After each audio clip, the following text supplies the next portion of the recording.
Well, welcome to C2G Talk, a series of one-on-one interviews with influential practitioners and thought leaders to explore the governance challenges raised by emerging approaches to alter the climate.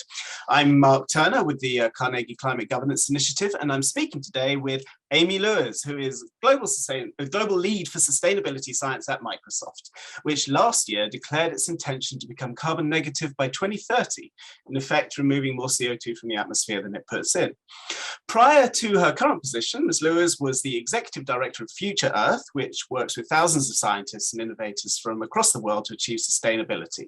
Before that, she was Assistant Director of Climate Resilience and Information in the White House Office of Science and Technology Policy, the Senior Environmental Program Manager at Google, and led the Climate Program for the Union of Concerned Scientists in California. Amy Luers, welcome to C2G Talk. Thank you. Great to be here. Brilliant. Well, let's start with a simple question, although maybe not so simple given the scale of the challenge. What does the Global Lead for Sustainability Science at Microsoft do?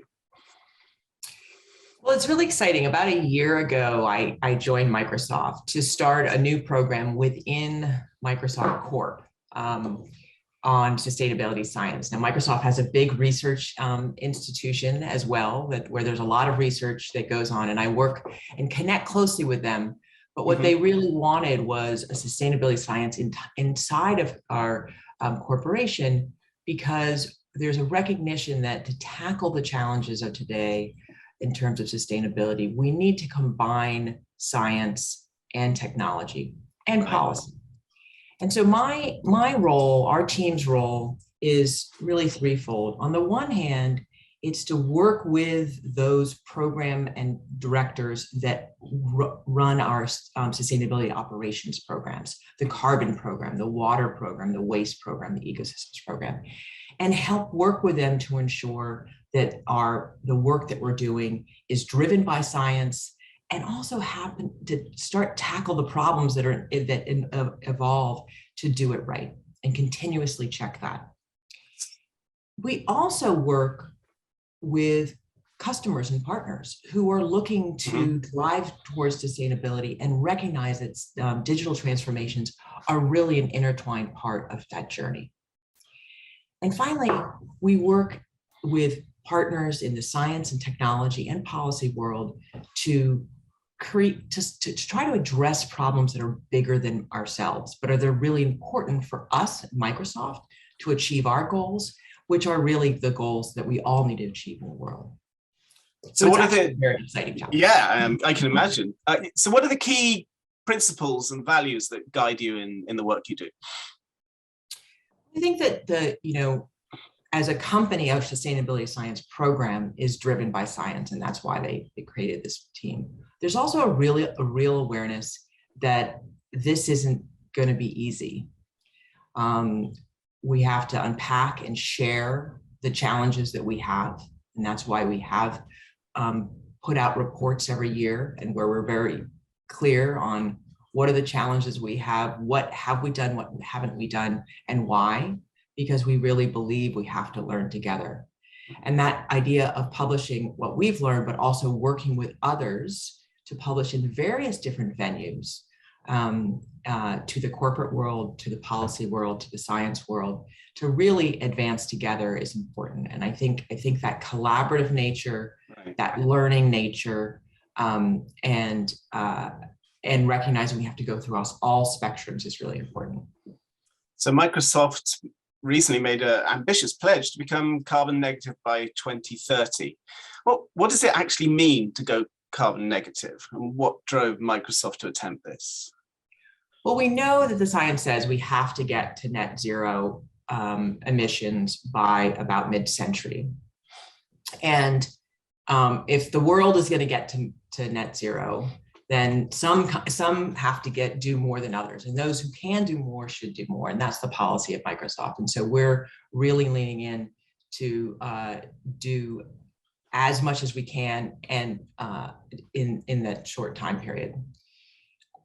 So what that means is reducing. There's three different scopes: Scope 1, Scope 2, and Scope 3. Scope 1 is our most operational. Scope 2 and 3 are really indirect emissions, with Scope 3 being the ones in the supply chain and downstream that we have least control over. Right. So with scope 1 and scope 2, we're going to essentially near zero as we can in the next few years.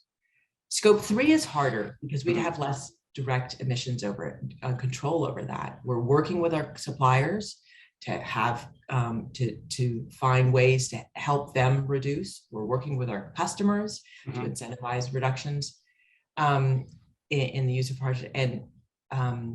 And what we are focused on then is looking to cut in half our scope 3 emissions by 2030 and reduce the rest and more.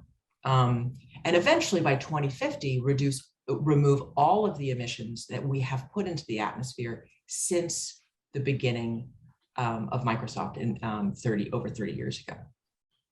I remember actually at the time of the announcement reading a really fascinating blog going through some of the challenges, and we'll talk about that in a second. But I'm interested, obviously Microsoft is doing this for itself and its staff and its customers and so forth, but to what extent do you see this kind of work setting a broader example in society, helping pave the way for other tech companies or other industries, and helping other people understand how to go about addressing this challenge? Well, I think that, there's two ways of thinking about that. One is recognizing, as a business, we can do our business and strive for big climate goals and integrating it as part of our business. We work a lot with customers to explore and share what we've learned in our process to get here in terms of setting goals and how to incentivize them internally, but also how to develop the digital infrastructure that can help to drive those changes and also monitor and facilitate the tracking of progress. And I think it's those coupled systems that are really important. I want to highlight, though, it's not a linear process. Right. One of the things that we've really learned is we're spending a lot of time figuring out how to better measure and monitor the changes that we're making. Right now, the guidelines, there are lots of standards, there's standards of standards, there's lots of work out there, which is really important work, and it's progressing. But right now, a lot of those standards are so generalized that even if we follow them, they're not sufficient for us to enable to incentivize change internally. Because, for example, in scope 3, a lot of the general guidelines are based on purchases, how much money you spend.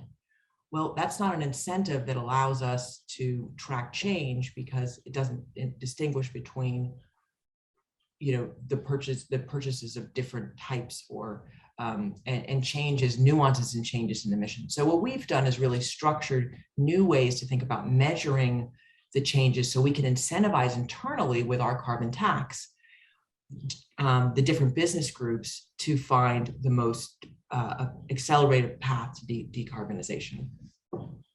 So you recently, and you've already touched on this in your answer then, but you recently co-wrote an article in Nature, Microsoft's 1 million ton CO2 removal purchase, lessons for net zero.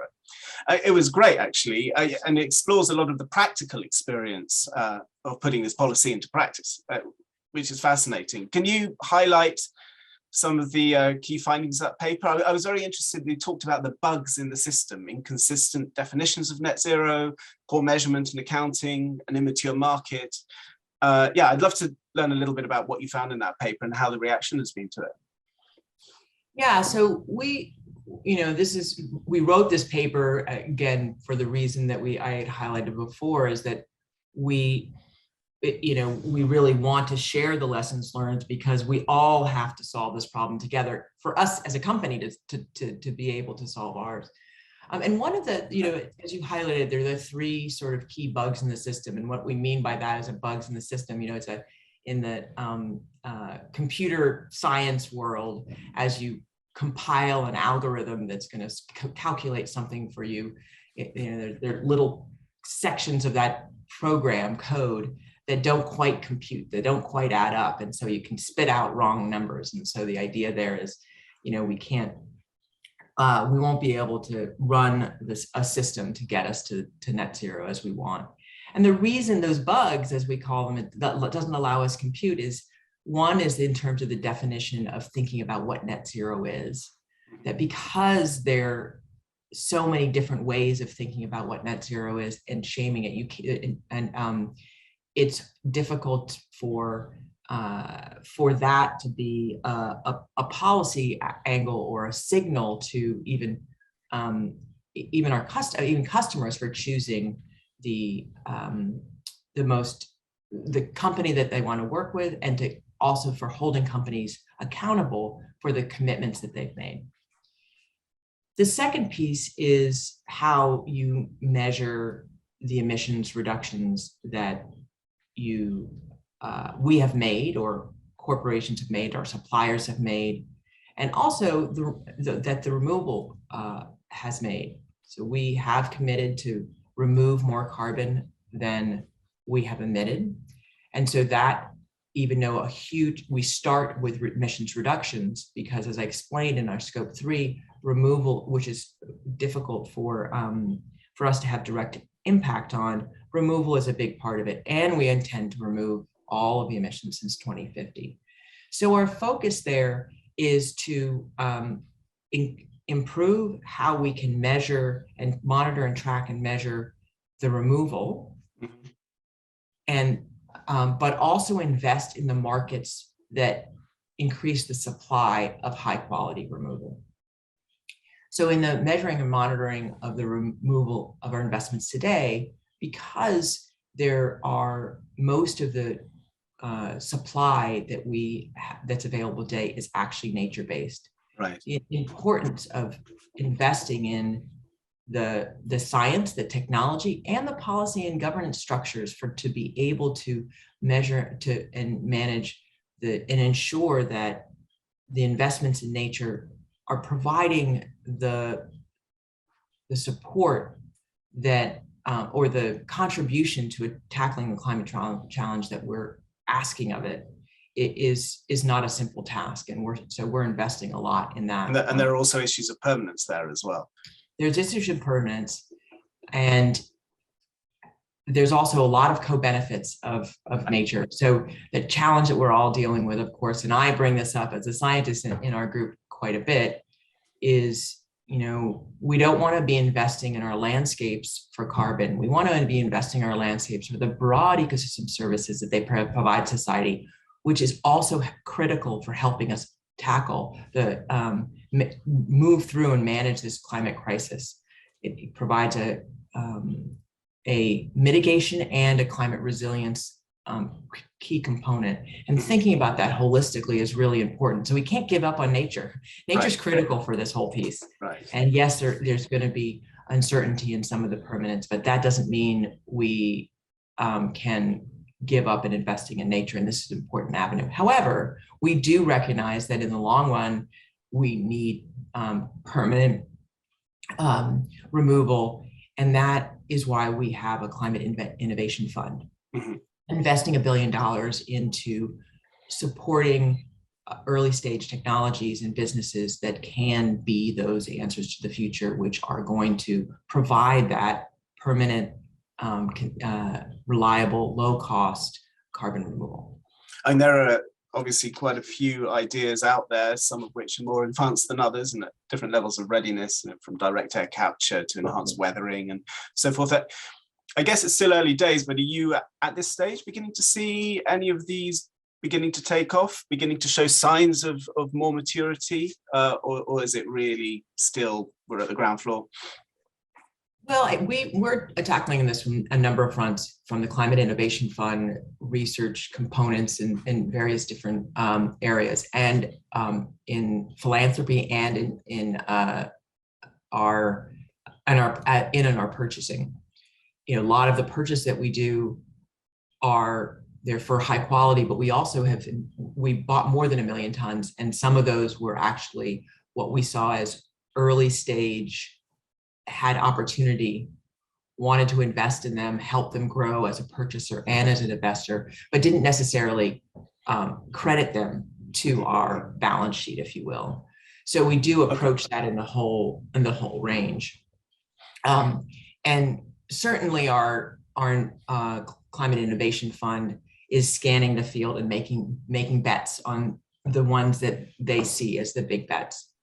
But I also think that there's an understanding that, you know, we won't be able to know, there's not going to be one that's going to solve this problem. There's not one solution to this problem. So we definitely are looking at a wide range of solutions and investing from many different angles, as I said. So it's been fascinating to see, you know, this debate opening up. You know, Microsoft was clearly one of the leaders here, but over the past few months, we've seen a lot more companies make noise about carbon removal, and this, in some ways, has inspired a stronger pushback from, you know, certain members of civil society, concerns that this could all be a moral hazard that undermines the essential work of cutting emissions. And we heard a lot about the sort of dangers of greenwashing being talked around at COP and so forth. How do you go about addressing that? Because it is a concern. What kind of systems, guidelines, what kind of work with governments can help create more trust in removal that is not essentially undermining or deterring other forms of mitigation? Yeah, I think that these 3 M's that we talk about, meaning, measurement, and markets, are a key part of that. Mm-hmm. Holding corporations responsible for who have made net zero commitments, responsible for consistent definitions, which includes removing first, and reducing first, apologies, right. Reducing first and removing all that can't be removed easily at this time. Now, I understand that, you know, what can't be removed easily at this time can be interpreted loosely. And that's why I think that the definitions and the regulation, whether it's sort of industry imposed or government imposed, has to be really clear on reporting all scopes, mm-hmm. And measuring all scopes continuously and all gases. And so right now, there's some companies only report scope 1, right, and then some companies that scope all 3 scopes, but only purchase the most least expensive offsets. And the reality is, it's also very difficult to do the monitoring and assessment of high quality offsets right now. We have an incredible team that does that. I don't think most companies in the world have the resources or spend the time that's needed, because it's difficult to do that. And in the long run, that's not scalable. And so that's another thing that really has to be done. We have to make it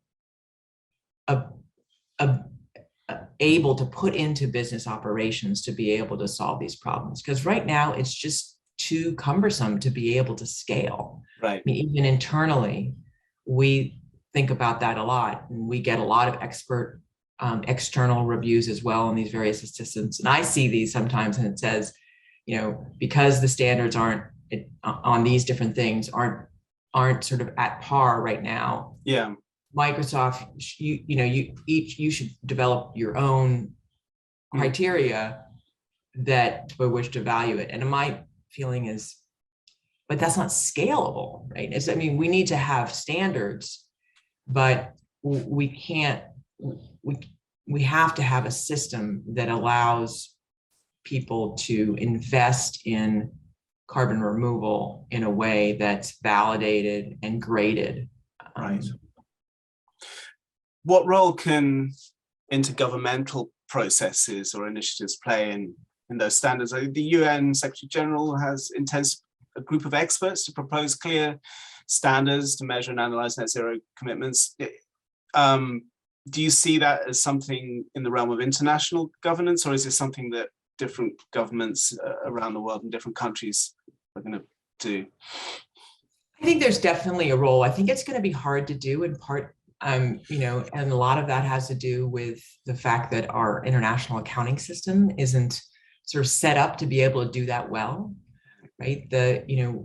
Initially the way we started to account for carbon, we set up systems where we really looked at the inventories of a company, the inventories of a country, and we weren't really setting up a system to manage the flow of carbon as sort of a currency. Mm-hmm. And so the accounting infrastructure makes it very difficult for us to overcome limitations like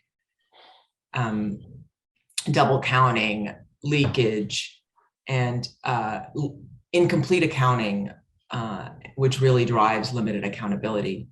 So there are lots of leaks in the system right now, and we're never going to plug all those leaks. But I think to be able to do that right, we actually do have to address our accounting system. We now have a system where all companies should be, and all countries should be, managing their financial budget and their carbon budget as two parallel pieces, but we don't have the system to yet track and manage the world with a carbon as a currency. And that's certainly an underpinning that will be important for the UN and for the corporate systems to keep us accountable. Listening to you talk, you certainly come across as someone genuinely grappling with the complexity of how to make such a big challenge work, how to meet it. At the same time, you hear, there is distrust out there between companies and civil society, environmental NGOs, and perhaps increasing distrust, especially in certain sectors, but across the board. How do you work with some of these environmental NGOs or other civil society groups to help create a joint shared endeavor? Because basically everybody has to do this together. This is such a big problem. How do you improve and nurture those relationships? We work really closely with NGOs, a lot of NGOs and the scientific community, mm-hmm. to give feedback, reviews, collaboration on solutions. Because having worked in the NGO world and the science world and the policy world, one thing that I really appreciate is that when you sit in different places, you just see the problem from a different way. You see what the challenges are, you see what the opportunities are. And so we are constantly working with different folks to see what we're not seeing. Right. Not even because necessarily we don't have the training. It's just because once you sit in a new place, you have a new perspective. And so I think that that's been something, as I said, I've only been to Microsoft a year, but that's one thing I've been really impressed by, is that, that is the culture here, having lots of relationships with different teams around the world for that very reason. Help us see what we're not seeing as opportunities and challenges for us moving ahead. Because we know we're going to come across big roadblocks to be able to achieve this ambitious goal of ours that we are committed to achieving. But we also recognize there are going to be stumbling blocks that we're going to come against, and it's not going to be easy. And we have to all recognize that. And working with the scientific community and the NGO community to overcome those is vital. Well, thank you. Maybe I could switch lane here a little bit and perhaps appeal to some of your previous experience. Another emerging approach to climate change that Carnegie Climate Governance Initiative has focused on a lot is solar radiation modification management, or solar geoengineering, different terms, essentially to reflect sunlight to lower temperatures. This includes the rather controversial idea of stratospheric aerosol injection, and there have been moves to increase research in that recently, and not everyone's pleased about it.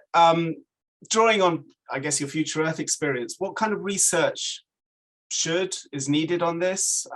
Share some of your thoughts on these ideas. Yeah, this SRM has been always a fascinating topic. It's from thinking about how we should approach this as a research issue in the context of the ethics of experimenting with the planet intentionally, unlike the climate challenge, which we're experimenting with the planet unintentionally. And my perspective, and I approached this from a number of different ways before I was even at Future Earth, is really that need to have a governance structure, which is why C2G is so valuable. I think we need to have a discussion to be able to put in context questions about experimenting with our planet in a way that can potentially tackle the issues that are unfolding today.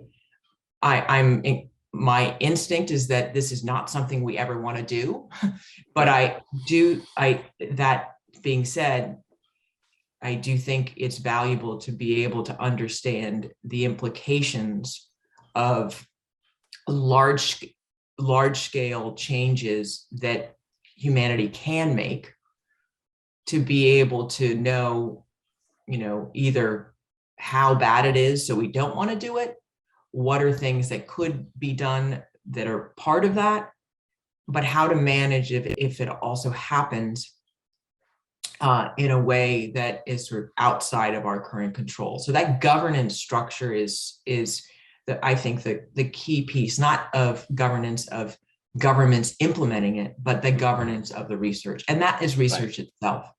Right. And very much a transdisciplinary research question, which was certainly the focus of Future Earth. While that wasn't, SRM was not a focus of the Future Earth community per se, a lot of the underlying issues in terms of global change certainly interacted with the similar challenges. It's interesting using something we probably wouldn't want to do. Well, I can't imagine anyone would disagree with that. No one would want to do it. The question is, might we need to do it? And how would you go about assessing the risks of doing and not doing, especially with an uncertain, a technology that doesn't really exist outside of computer models? How might one even begin to go about assessing those risks? Is it possible to measure things and balance them against each other, or is it going to be a narrative that fundamentally? It's just such a difficult question. Yeah, I think that one thing that's really, and this is why I think this governance piece is the fundamental piece. Governance for that large scale type of assessment of the impacts and evaluating the trade-off. That's a lot of those questions are value judgments. And how do you move from assessing the risks of the trade-offs across a wide range of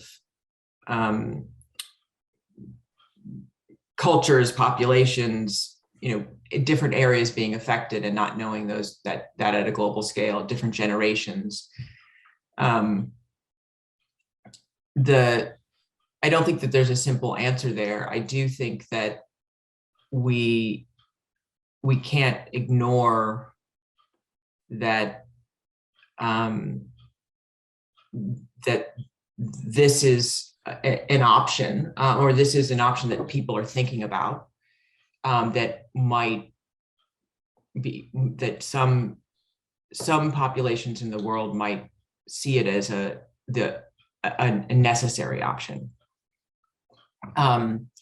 So again, I think that this is primarily the issue that we need to focus on, is how to think about the governance structure for that. And I don't think that, I know that this is a real focus of C2G in terms of also just having that as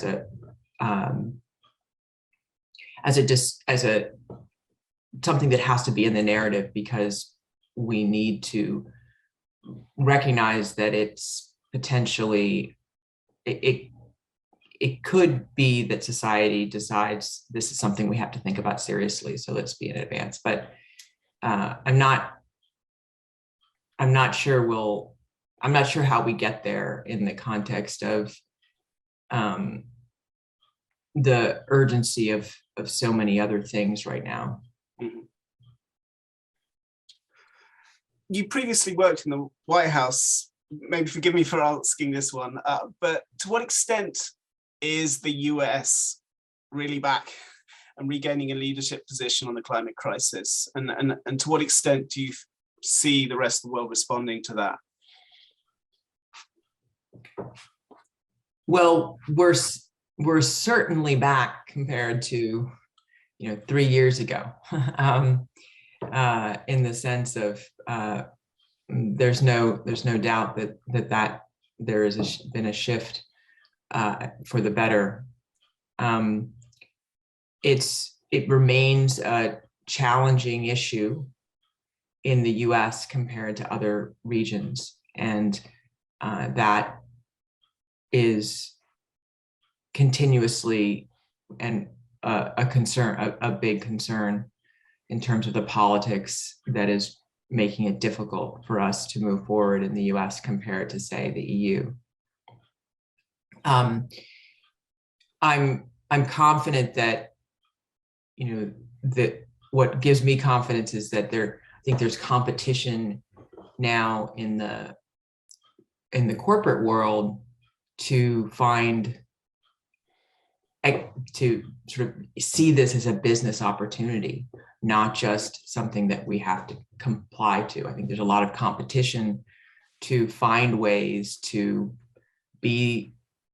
provide green services, help communities and other corporations decarbonize and tackle environmental challenges.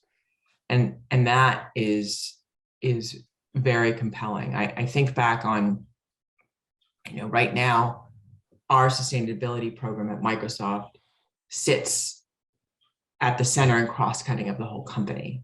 And I think back just 12 years ago when I was at Google, our work was sort of a side project. I worked on environmental issues and climate and similar sort of thing in science and technology. And I think that's largely a reflection of the time. Right. And I think that competition, I think that's a huge important hope for what drives change, especially in a place where the politics is so divisive in a country like the US. Where do you see the main incentives for that competition? Is it customer driven? Is it? I think it's customer driven. I think it's customer driven. I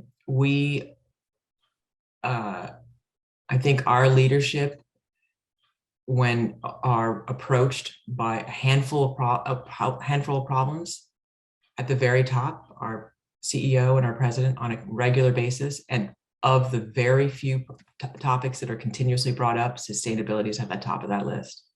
And that change in just the last few years is helping to steer our company to recognize we just not only have to clean up our own house, but we need to be able to provide the services for others to do their work, but also recognize that we have to change our mindset in terms of what is the opportunity for and paths for growth in the world today. If we don't, we're going to lose out. We're going to lose out on because the world is going to lose out, and we can only succeed if our customers succeed. But also, that's the industry of the future, and we have to all figure it out as we go. So you've been in this studying climate change and interacting it with various hats for quite a while. When you really get to know what's at stake here, it can be quite hard to deal with sometimes, and people have different reactions. They can start to feel grief, anxiety, and also, you laid out the scale of some of the challenges and doing the things we need to do. I mean, on one level, it's quite simple: cut emissions, reduce, remove CO2. When you look at what it takes to do that, wow, it's a very difficult challenge. And so how do you, while not diminishing the scale of the challenge, find sources of hope and optimism to actually keep going? How do you not just throw your hands in the air and say, well, this is too big a problem, let's have a party or something? Yeah. I have been working on this for, I don't want to say how many years because it makes me sound really old.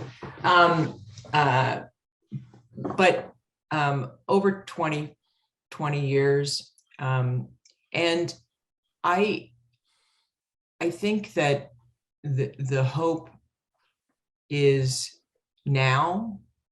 I find hope in the youth.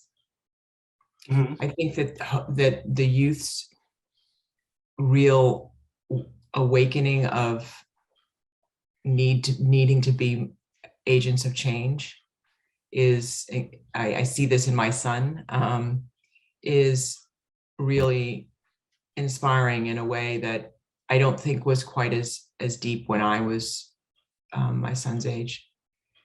I think that there is a role, and a critical role, for the digital world in driving the change we need, which is one of the reasons I'm at Microsoft. I don't think that's simple, but I think that we won't be able to actually drive the change we need at the scale we need if we don't rely on an effective way in the pathway that the scaling that digitalization can provide. And in that context, I also recognize that, the digital world has opportunities and challenges itself. And we need to, for that reason, I really believe, see the managing of the digital space and the environmental space as intertwined agendas. And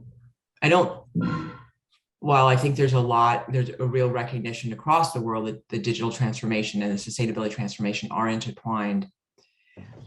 From where I see that there's the issues of building trust and security in the digital space and building the solutions for the sustainability space. They're still seen as more separate than I'd like. So I'd see more. Right. I would have more hope once those begin to merge more, because I think that they are really critical for our security and our future. Can you give one example of what that might look like? Well, so there's a lot of work in cybersecurity, and think about if the pandemic was a cyber virus rather than a human virus. That would undermine our broader economy. It would undermine our ability to be able to track and manage the environment as it's changing today. And it would shut down a lot of the economy, potentially at a more severe pace than the pandemic has today. And how to feed that back in terms of being able to manage the variability and the change in the planet. We are dependent on those systems for monitoring our plans. So I don't think there's fully that recognition of how much we rely on understanding the variability and change at various different scales. Our ability to do that is dependent on the infrastructure and the digital infrastructure and the information infrastructure that we've created. And some places in the world, that infrastructure isn't as developed or as reliable as others. And some places where we think it's reliable, it can be quite vulnerable to various different attacks.